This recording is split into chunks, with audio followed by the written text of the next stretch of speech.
Europe 1. Écoutez le monde changer. Seulement 3 jours après l'interception de 71 migrants qui tentaient de traverser la Manche entre la France et la Grande-Bretagne, une trentaine d'autres migrants à la dérive ont été secourus cette nuit. Les autorités les ont repérés au large du Pas-de-Calais. Là encore, ils tentaient de rejoindre l'Angleterre à bord de 2 embarcations, chacune victime d'une avarie.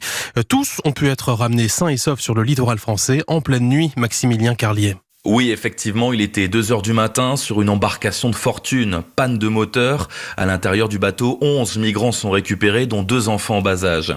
4 heures plus tard, 20 exilés sont retrouvés sur un bateau pneumatique qui prenait l'eau.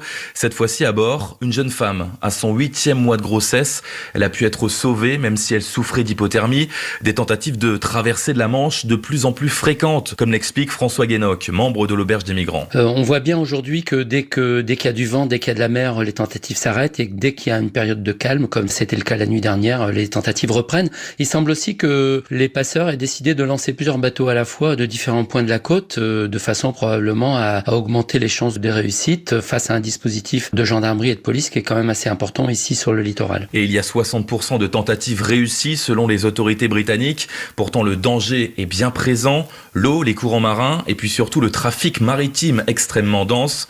Ces embarcations de fortune peuvent se retrouver par exemple en face d'un cargo de 200 mètres de long. Maximilien Carlier en ligne de la Côte d'Opale pour Europe 1.